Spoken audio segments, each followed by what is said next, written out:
All right. Welcome to the Rising Coaches Podcast. This is Adam Gordon. Today we are joined by a very special guest, our good friend Chris Lepore from UNC Greensboro, one of the Rising Coaches OGs. What's That's up, right, man? Happy to be here. Thanks for having me on. Yeah. Always excited when we can have people who have really come through our organization be on the show and kind of give back and talk about, both ends of it. You've been in the audience at our events and now basically, speaker status. So Absolutely. It's cool thinking that it was 2013, the first time I came to a Rising Coaches convention back when it was in Vegas. And, you fast forward all these years and to see how much the group has grown is pretty special for me.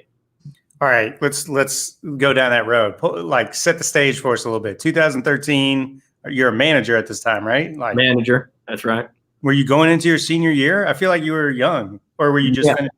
I had just finished my junior year, was going into my senior year at Belmont. And with the legend Rick Byrd. With the legend Rick Byrd. Talked to him about a week or so ago. He was helping me get some thoughts together on how to play against ice coverage and the ball screen. And I called him.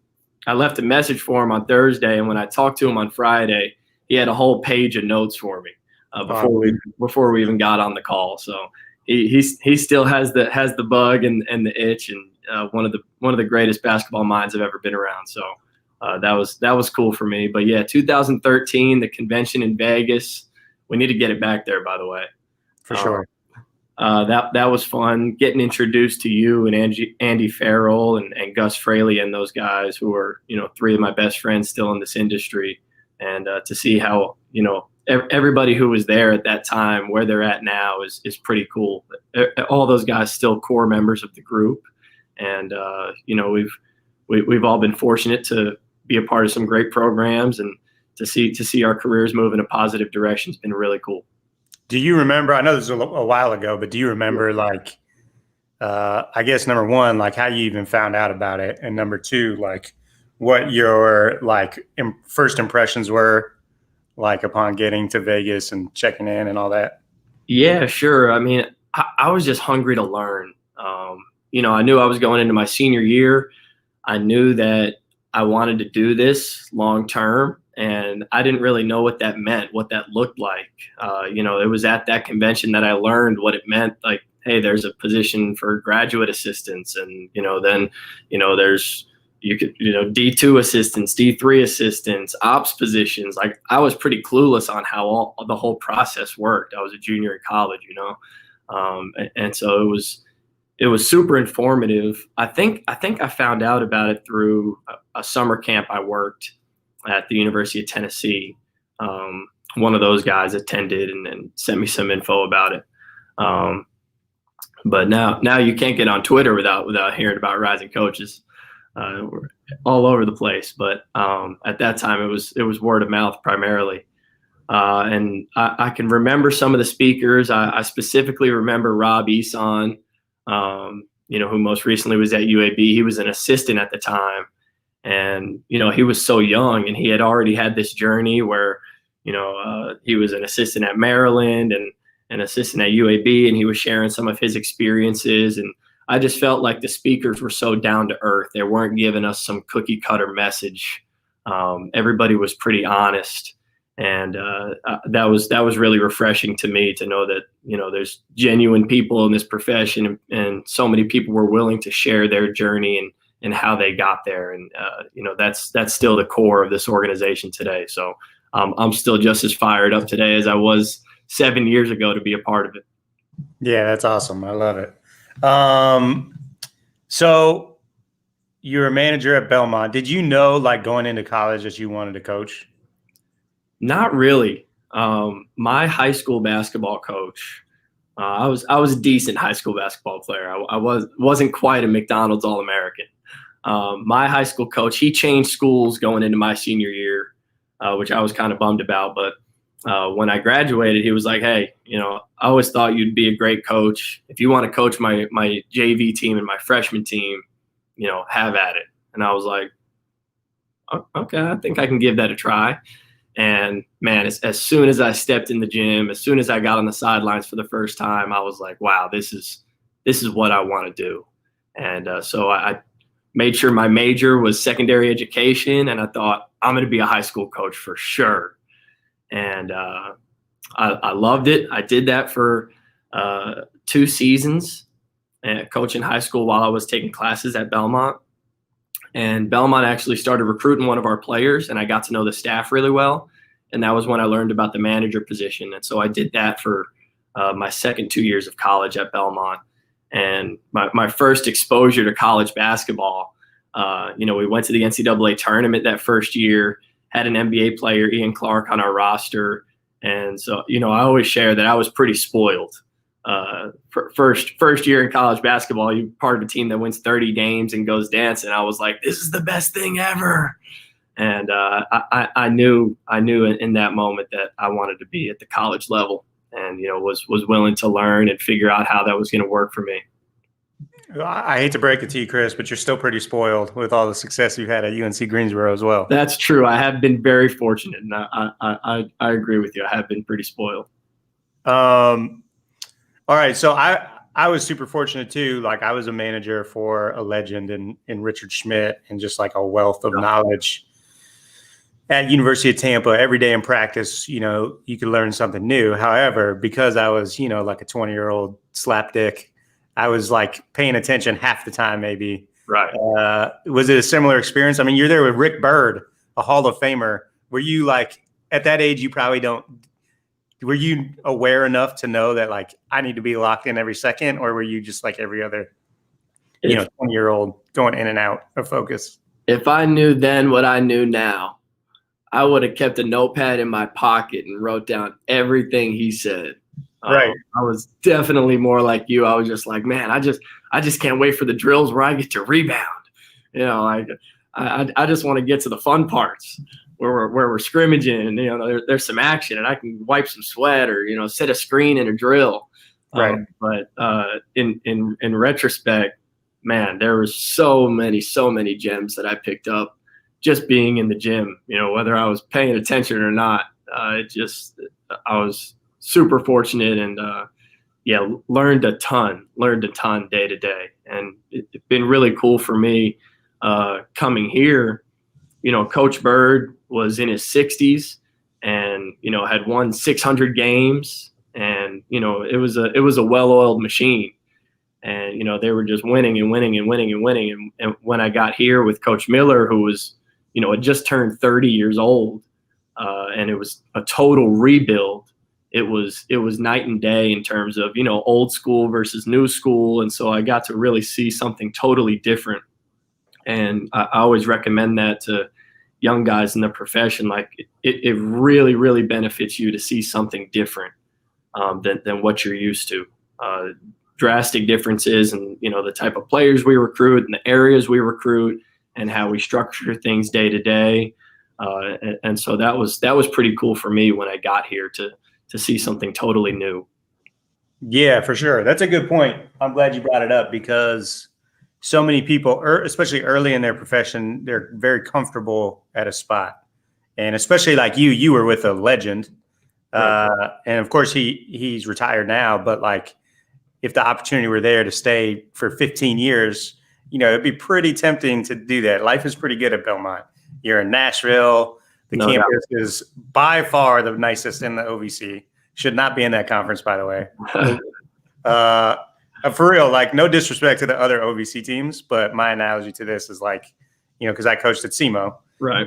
Every school is like, the campus is fine. It's nice. It's fine. It's really nice.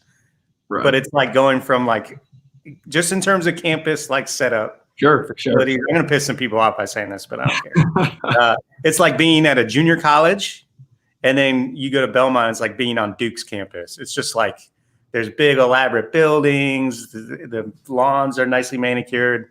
It's just in a whole different league. But anyways, it's a beautiful place. But I'll tell you this: since they moved the tournament out of Nashville, that the home court advantage of the OVC tournament is now gone. So yeah, but you guys never won when the tournament was in Nashville, right? Is that right? only once when Taylor Barnett hit that crazy game winner against Murray State. Right. That's right. That's it. Yeah. So the home court advantage didn't translate. So I think you guys have won it twice. How many times in Evansville? I guess it's been there 2 years. You guys won it one of the two. 1 out of 2. Yeah. Yeah. That's right. Anyways, I digress. The point is, you know, a lot of people are very comfortable where they're at and they're hesitant to go out but like you said, the value in seeing, there's so many ways to skin a cat, right? Especially in basketball. So the value in going and working for somebody else and experiencing a different program is huge, right? Absolutely. And coming here, I've gotten to see that. And, you know, I'm probably not the best person for this conversation because I've been with Coach now for 6 seasons. So I haven't done a ton of bouncing around. But I'm not trying to, you know, speak against being loyal and things of that nature, but it was good for me when I was young to get out and see something new. You know, the main reasons I've stayed here so long is Coach Miller is just so much fun to work for, so much fun to play for. And I felt like in those early years when we weren't so good, you know, people have this idea, they see the UNCG logo now and they're like, oh, you know, one of the top mid-major programs. Well, you know, walking through the door, man, we were pretty bad. And, you know, we won 10 games my first year here, and that wasn't too long ago. And to be a part of the building process and helping put our systems in place and, you know, to see the guys who stuck with us over time and, you know, our former players, when they're in town, like they stop by my house to come see my kids, like we grill food for them. Like there's this sense of family that's built over time. And that's been so cool and so special for me, you know, to have had the opportunity to continue to move up within Coach Miller's program and two, to just see us take this thing from basically from scratch and build it into what it is now. For me, there's nowhere else I've wanted to go. I've wanted to stick with Coach, and I tell everybody when they're asking, you know, like, what's your plan for the future? My plan for the future is to stick with Coach Miller till he kicks me out the door, and so that's for me. You know, looking back, I've been with Coach for 6 years. A lot of people would have, you know, taken opportunities elsewhere by now, but for me, the sense of loyalty to this program is just so deep that's been it for me. How did you get the job there?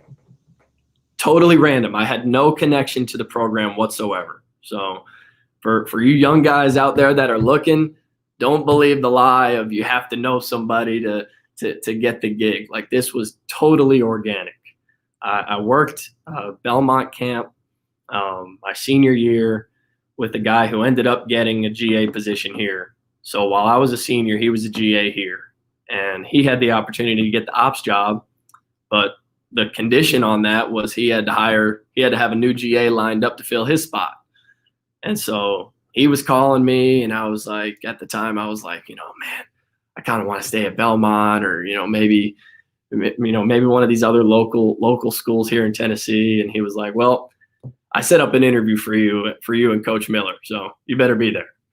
And so set up an interview for me at the Final Four with Coach Miller. And from the moment we sat down, I was like, wow, like his energy is just off the charts. You know, the other schools I was talking to, it was like, yeah, you know, we'll see what we can do for you. And, you know, maybe there's an opportunity to be a part of our program to some capacity. You know the language, right? When I sat down with Coach Miller, he said, I've got a full scholarship for you. If you say yes, I'm calling my AD and we're getting this thing done right now. He's like, I need somebody who can run my camps. I need somebody who can live in the gym and work out our players all day long. Those are the two things you love to do. Let's make it happen. And I was like, wow, like I've just never seen somebody just want to just go get it like that before. And I jumped on it. I called him back. I called my parents. I said, moving to Greensboro, never been, I'm going. And that was it. Got in the car, moved to Greensboro about 2 weeks later. So it was totally organic, really cool. That seems to be like who he is, right? Like, no, I don't know him great, but like that's That wasn't a sales pitch. Like that's how he is 24/7.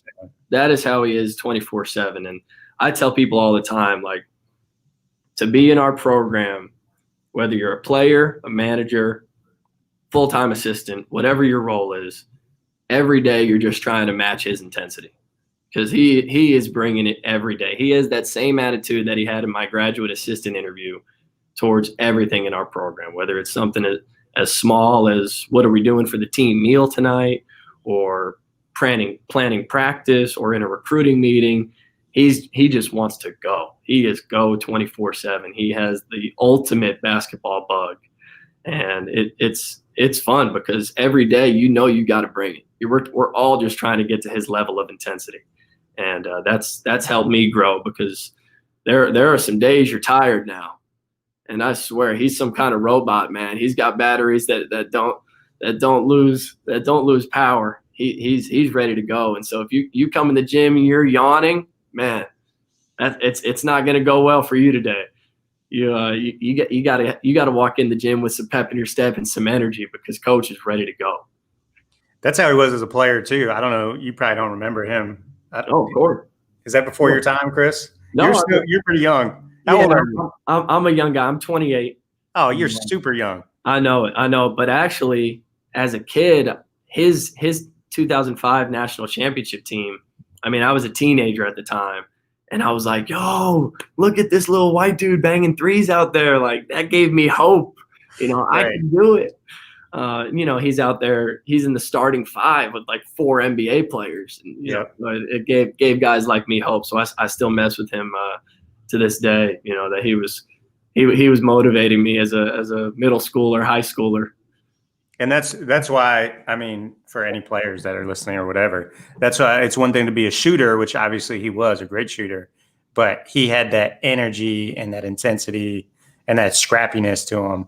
You got to do something more. You got to bring something else. It's great to be able to stretch the floor. No question. There's some good vintage Wes Miller film of him guarding Mike Conley from Ohio State, 94 feet, and he brought it every day on D. He brought it every day on D. Do you ever bust out some old game film and show it to your guys? Or oh yeah, of course. Anytime he's on the ACC network, I'll shoot him the link, or take a screenshot and let him know, hey, I know he's 37, 38 now, but don't forget, coach could go, man. And I'll tell you what, he can have not shot a ball for 3 weeks. He could walk in the gym right now and make 30 in a row. And it's really annoying. Really annoying. Well, he looks like he's still in shape. Like he could probably still go a little bit if I had to guess. He could still go. He doesn't play pickup with us anymore because he doesn't want to be one of those head coaches who's on a scooter coaching the game. Right. But a couple years back, we used to go pretty hard, and he would walk in and he would pick his 5, and then I would take whatever's left, and whatever happened, we usually wouldn't talk to each other for about 2 hours, and then right. After lunch we'd be fine and start planning practice and be good to go. But we did have some good battles. That's awesome. Yeah. So obviously, like he played a great player in North Carolina. Under Roy Williams, do you guys get? I'm sure he's heavily influenced by Roy Williams. Does he ever come by? Do you ever go up there to watch practice? And and what like lessons are directly like implemented into your program at UNCG that come from North Carolina? Sure, yeah, I think the core of who Coach Miller is, comes from that program. And he went to North Carolina partly to fulfill his lifelong dream to be a college basketball coach. And, that was like part of the deal with Coach Williams, is he knew that was something he was going to mentor Coach Miller in. And so, when Coach graduated, he went to play pro for 1 season in England. But when he came back, Coach Williams set him up on like a month-long coaching journey where he basically went and watched workouts all across the country for about a month straight. And, Coach Williams hooked him up with like UCLA, and he did the whole like West Coast and East Coast. And, so he held up his part of the bargain. And obviously, Coach got in really quick and moved up really quick. and was named the youngest head coach in the country at the time. He was about to turn 28 years old at my age, and he had the reins to the UNCG program, which is an incredible story. But yeah, I think the life aspect of the way that we care for our players and how involved we are day to day and how involved we are when they graduate. Those are things, from the Dean Smith, Roy Williams coaching tree for sure. Those values definitely stem from that program. And I think from a basketball standpoint, are some of our practice model very similar? Yeah, but we've kind of gotten away from trying to play the way that Carolina plays because we're different. We have different players, and we press every made basket and dead ball. Now we jump into that 1-2-2 or play full court man, and we're more of a spread offense team. And so we definitely play a totally different style, but I think kind of the core values are definitely come from that Dean Smith, Roy Williams family. Yeah, that's awesome. No doubt. And Coach Williams is basically a second father to Coach Miller. I mean, I could walk in his office right now. They're probably on the phone talking about something. That's big time. No doubt. All right, Chris. Quick break here to talk about fulcrumtech. All right, we're going to do a little commercial. You chime in anytime you want, okay? Sounds good. fulcrumtech, their logo's up in the corner of the screen. They work with teams in the ACC, SEC, Pac-12, American Conference, and more to solve their video needs while also saving them money.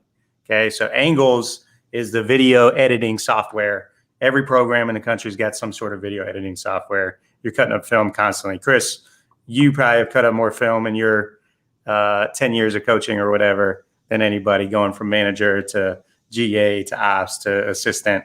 And it's like out, first of all, I used to love cutting up film. Do you actually enjoy that process? I absolutely love cutting up film. Yeah, me too. Like, it's soothing. It is. And you're learning while you do it. That was my favorite part. That's actually one of the parts I miss about not being in coaching is like cutting up film. And I've used all of it, like from back in the day when I started, I'm a little older. So like when I started 17 years ago, we used one product, and then I was at the low major level and we used, we tried to get by on a shoestring budget and use some weird product from Sweden. Yeah. And then I was back in the SEC, and we're, back in the big leagues. Well, fulcrumtech and their product Angles is kind of new to the scene, but really I've done demos on it. I've actually got my hands on it. It is as good as anything out there, and it will save your program thousands and thousands of dollars. I highly recommend you guys check it out, especially right now during COVID times where everyone's going to have to operate a little bit leaner. fulcrumtech, again, the product itself is as good as anything I've seen, and it's way cheaper. So check them out at fulcrumtech, FULCRUMTEC on Twitter. Shoot them a DM, give them a follow, or email them at sales@fulcrumtech.com. Do more, save money, regain the leverage with fulcrumtech. Boom. Commercial done. How was that? I'll say one thing about video that I highly recommend to anybody, whether you're GA, manager, ops guy, assistant coach, is when you're cutting up film for scouts, for player development, whatever you're cutting up film for, keep a database of your favorite stuff.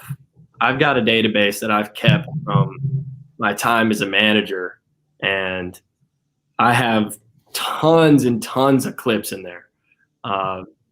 Zach Bovair recommended this to me years ago, who's at Army, and it's something that I've kept ever since. He opened up his Synergy account for me one time, and he had like 1,200 edits in there. And for me, it's been good because, sometimes we'll be like, man, we we need to put something in, out of a zipper set or out of a horn set. And I'll just pull up my database real quick and, see if I have anything that I've liked over the years. And so it comes in handy to keep some of that stuff that you like when you're watching film. If you're scouting your, conference opponents and you're like, man, I really like that set that they run, or man, I really like the way they double the post. Clip that stuff up and keep it for yourself. It'll help you down the road. Great advice. Zach, you talk about a hoops junkie. He is like an encyclopedia. Yep. Hoops nut. No question about it. I just imagine he's got like a big library in his house with like game film from dating all the way back to. Yeah, he's definitely got some VHS tapes. There's no question about that. No doubt. What's some other advice? I mean, that's a great little tidbit. I know you get asked all the time by people that go the manager route, like, how did you do it? Obviously, you're 28. You're an assistant at one of the top mid-major programs in the country. Just 6 years ago, you were finishing up as a manager at Belmont. Yep. What is like your best advice, and what do you tell people who are trying to, be on a similar path? Yeah, I think some of the things that I highly recommend for an off season can't be done right now. Things like camps, working as many camps as you can, and trying to get involved in AAU, and going to watch local programs practice and work out, whether at any level, NAIA, D1, D2, D3, rising coaches conferences, which you can do virtually. But some of those things can't be done right now in terms of an off season to kind of, try and network. But man, there's thousands of Zoom calls going out every night, from whether it be rising coaches or other organizations, tons of ways to develop and network right now. I think in the workplace, the thing that resonates with me the most, and I try to think about this every day for me, even in my current role, is you got to be great and excel at your current role if you're going to have an opportunity to get the next job. And I think so many guys, when they're managers or GAs or ops, they just want the next best thing, right? I need to get my foot in the door. I need that first full-time job. I need that first break. Well, I tell our guys, when we interview managers and GAs and ops guys, if I don't think you're a big-time manager, what's going to lead me to believe that you're going to be a big-time GA? And if you're not a big-time GA, what's going to lead me to believe that you're going to be a big-time ops guy?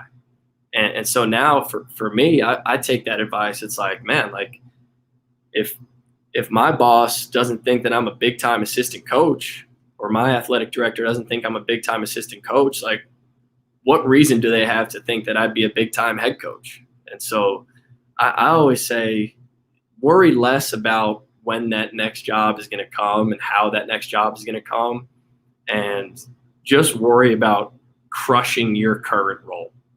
And, I think some people can look at my path and be like, well, easy for you to say, it just kind of happened for you. But to be honest, like when I was a GA, like I loved being a GA. Like I loved it. And, the first job offer after that, to kind of take you through how it all happened, when I finished my GA deal, there was no movement on the staff. And so I was like, looking hard at D3 assistant jobs and D2 assistant jobs, and, maybe like NBA video stuff, and, thinking that there was no spot for me. But coach was able to throw some money together and create a position that was called special assistant to the head coach at the time.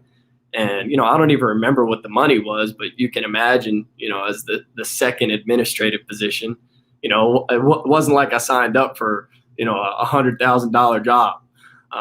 And so, but I was fired up. I was like, yeah, I get to stay. Like, let's go. Whatever money it is, we'll figure it out. Let's do it. And, I just wanted to be the best special assistant every day. And, a month later, our ops guy left, and coach bumped me right into that role. And I was like, all right, I'm, now I got to just learn how to be the best ops guy I can be. And right as we're getting into the preseason, we had an assistant leave, and it was so late in the year that, we didn't really feel comfortable bringing somebody else in. And so, coach was like, listen, you're going to be the ops guy still, but you're also going to be the third assistant. And, so literally in about 2 months time, I went from I don't know if I'm going to have a job to I'm on the road recruiting. And so it's a complete blur. But it just goes to show you that you can really build value for yourself if you just try to control the controllables and be great at your current role. And I think the only reason that coach had any faith in me going on the road and coaching our team is because as a GA, he saw me working the guys out, and he saw that I just loved it, and he saw that I could help make our guys better and that the guys enjoyed being in the gym. And, when we brought recruits on campus, I tried to be really, really involved with the planning of visits. And, I wanted to spend time with the kid and the family. And, if he needed a ride if him and the players needed a ride to the arcade or something, like, I was willing to do it if it was 11 p.m. And if they needed to make dinner reservations, like, I'll call the restaurant. And so, I hear a lot of times in admin positions, the whole like, oh, well, I can't recruit, so I guess I'll never get a recruiting job. You can recruit. On-campus recruiting is something you can do every day. And when there's players and families on campus, you have that opportunity to make impressions, not just on the families and prospects, but your boss and your superiors. And so those are a couple things that I look back on my path and think, if I can continue to focus on those things every day, in the long run, it'll work out. So that's my soapbox on how I got here and how I think you can create some value for yourself. No, that's great stuff. And I want to talk about the player development Sure. and workout stuff in a second. But to your point about the on-campus recruiting, the best I've ever seen at it from a support staff role is Andy Farrell, like no question. And I want to share this because I think it's something that people can use and implement. He would go after like the little brother or the little sister. Like the assistant that was recruiting a kid is all laser focused on the recruit. The head coach is laser focused on the recruit. Maybe the parents. There's always one tag along or two tag alongs that gets the shaft and like ignored, and they're just being dragged along.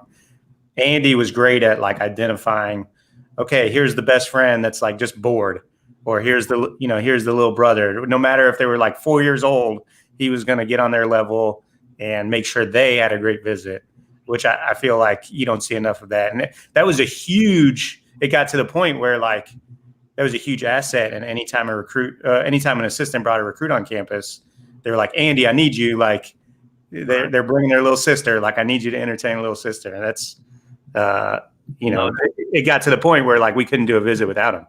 No doubt. Little things like that, man, create value for yourself. You start to think they can't do it without you. Like that story about Andy, like can't have this visit without him. Right. And people in your organization start to think that way, you're going to have opportunities. So you mentioned a big part of the reason there's the two hurdles, right? To go from support staff to assistant. There's the on-court coaching, there's the recruiting experience. And you mentioned a big part of the reason you got promoted was because Coach Miller saw you in the gym as a GA working your guys out. And I know what that's like from my own experience. Sure. Like at the beginning, you're probably just out there like, or I don't know. I don't want to speak for you.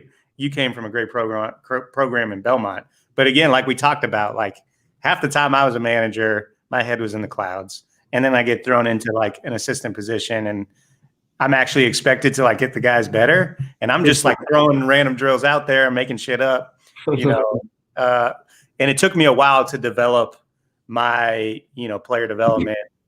I don't know if it's a program, but philosophy. Sure. Absolutely. And find my voice. Was it a similar deal for you? Were you just throwing things at the wall? Yeah, it was interesting for me. Like my passion for player development kind of started to grow when I was at Belmont.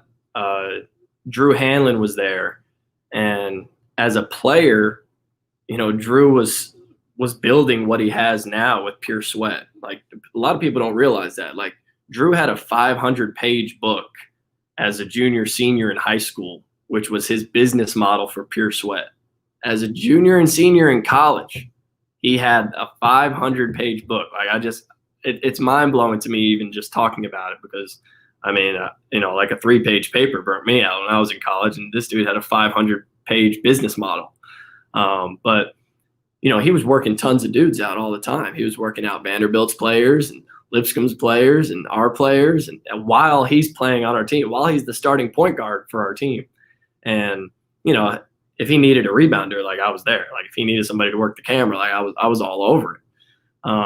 And so I did get to learn early from him some of the things he was doing. And I recommend, if you're a GA now or a young assistant, you're trying to, what can I do with our bigs, or what can I do with our guards? Like, man, just go to Drew's website and you'll see some great stuff.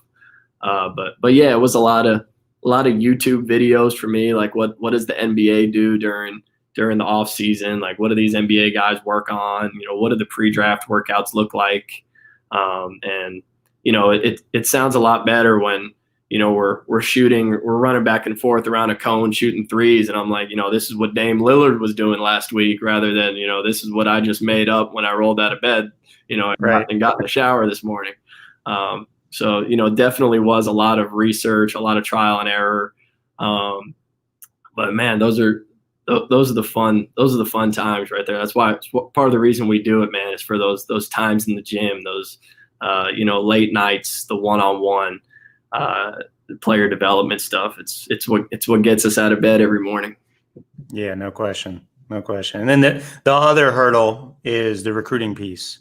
And it's one thing, I mean, like, you sit in those support staff roles, you probably help put together the summer AAU schedules, and what Right. you're helping coordinate everybody so that they can get to the right gym and watch all these kids, and you're looking them up online, and you get your own opinions based on nothing.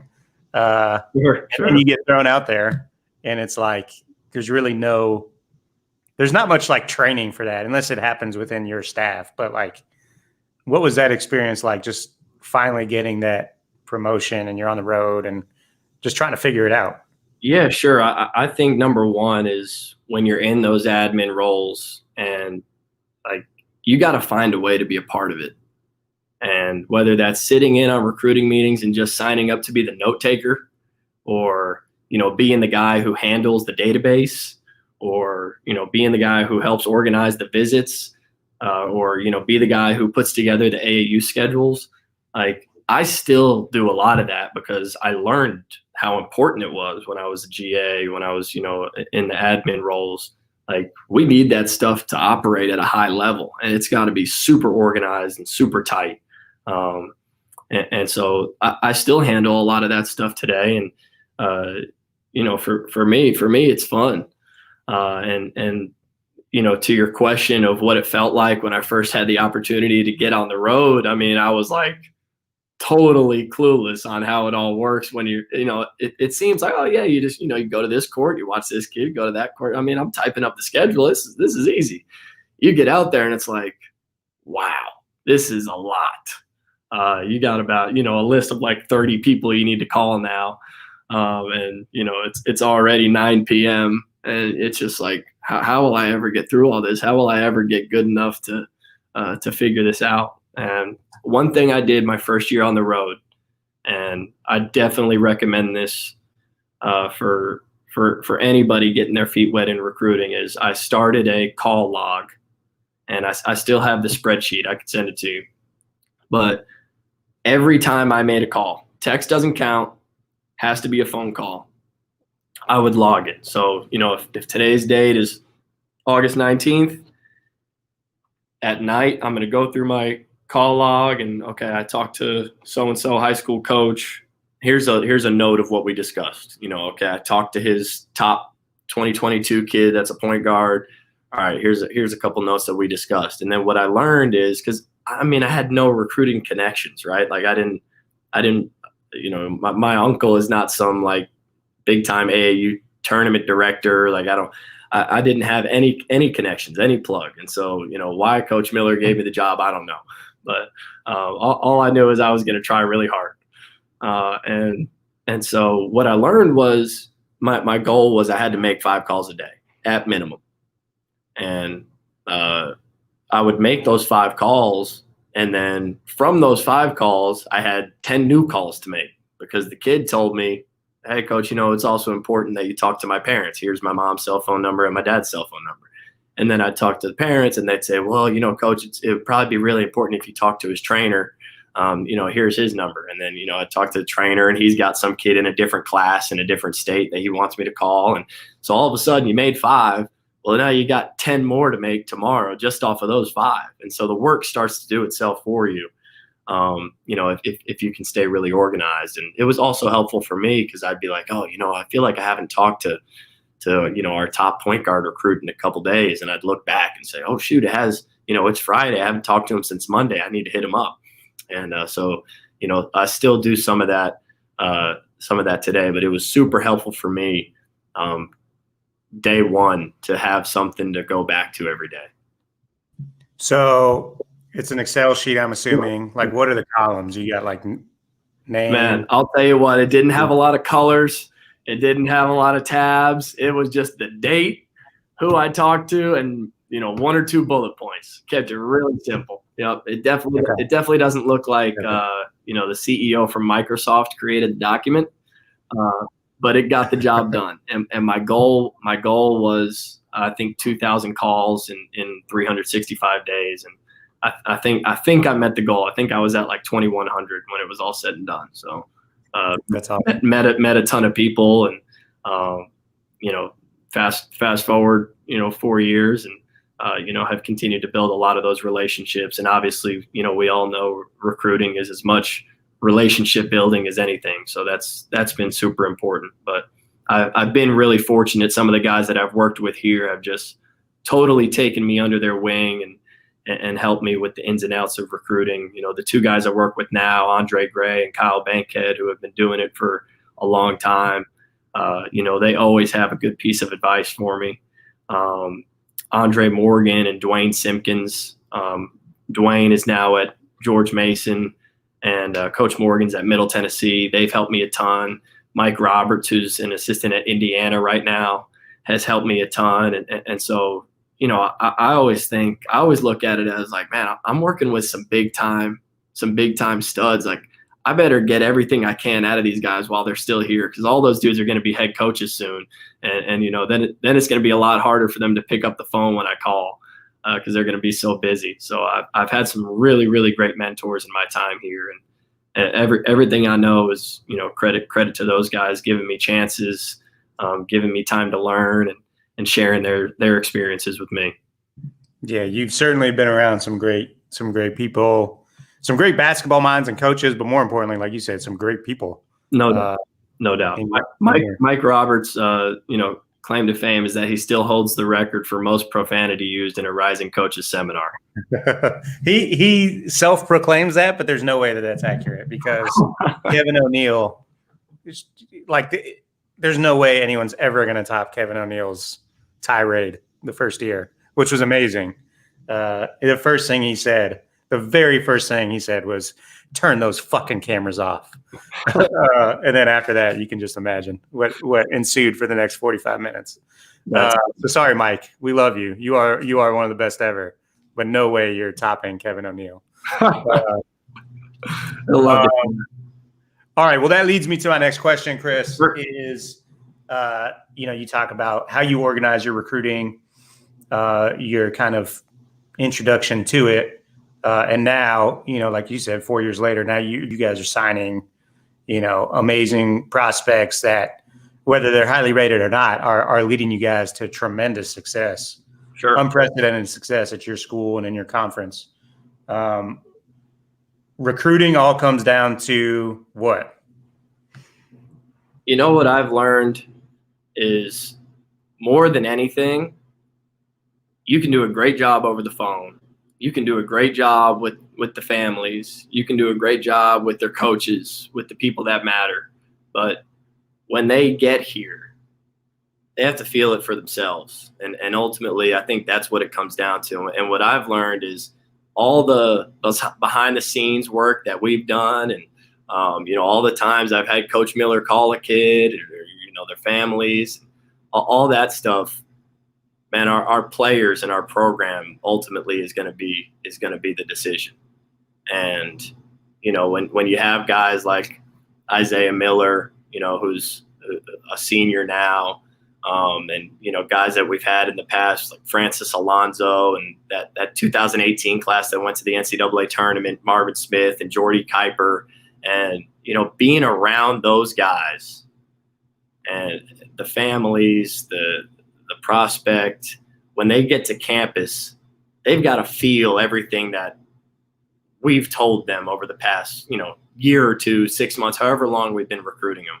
So, we're going to use words like work ethic and player development and, culture and family, all the buzzwords that, we'll use in our presentations and phone conversations.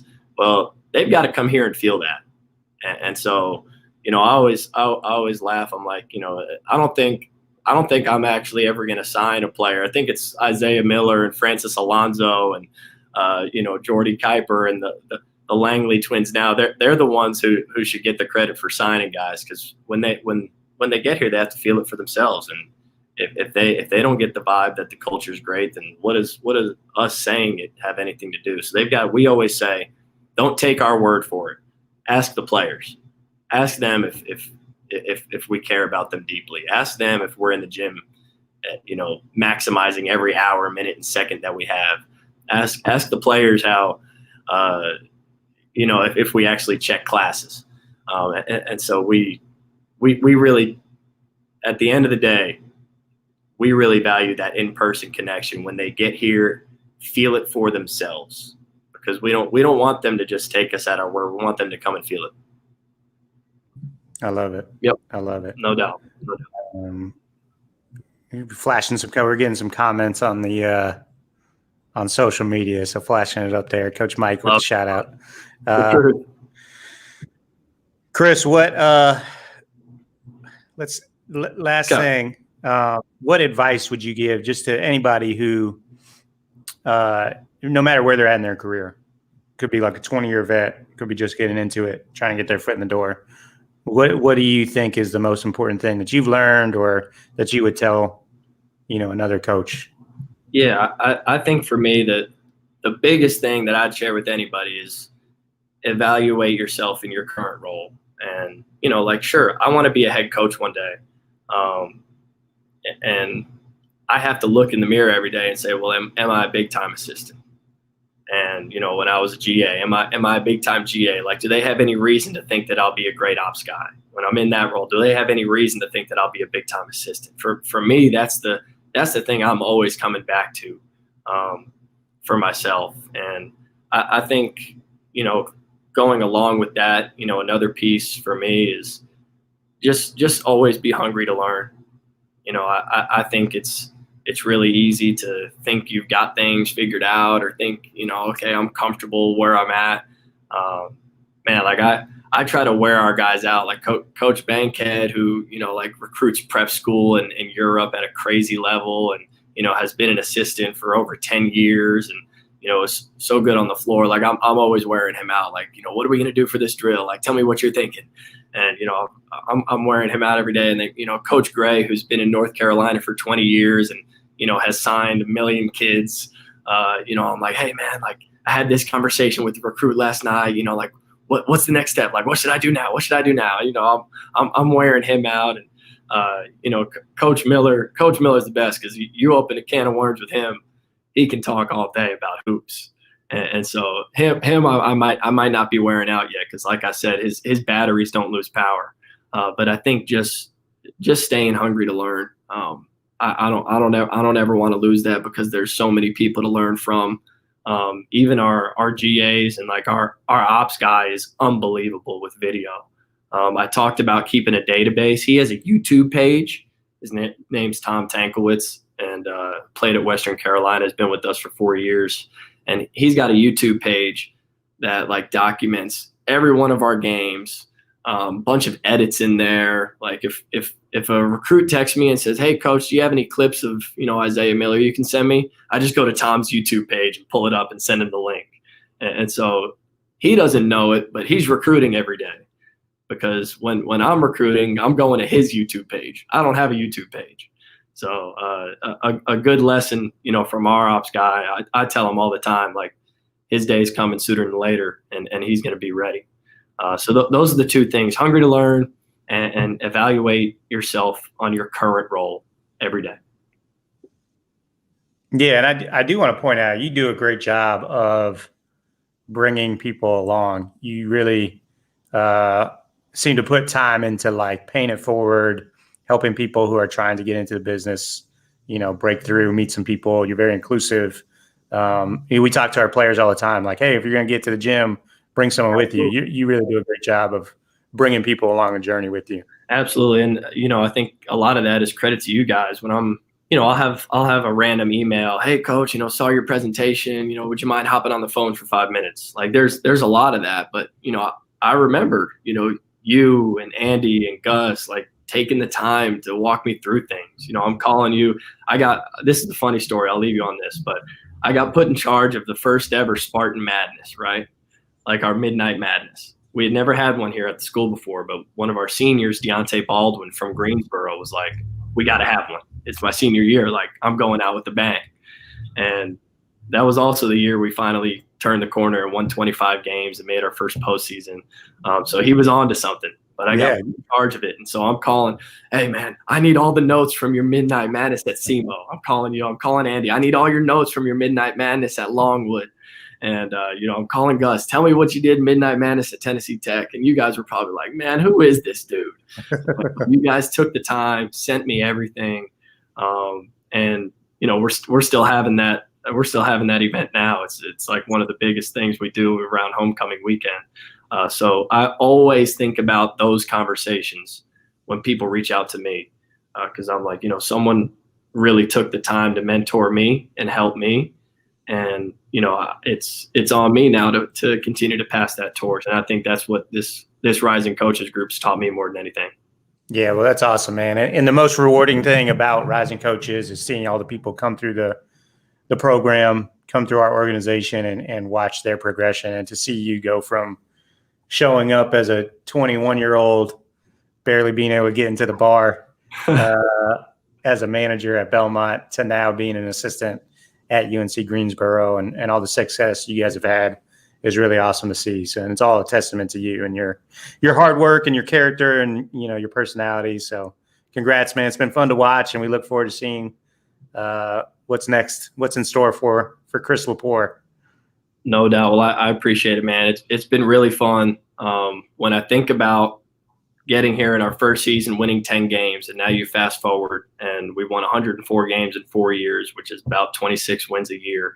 It's for me been so much fun to be a part of the growing process, which is what we talk about every day with our players. And, that growth for me personally, for our program, it's been really special. And so, none of that's possible without the support I've had from our staff members here, and you guys at Rising Coaches. So as always, thanks for having me, and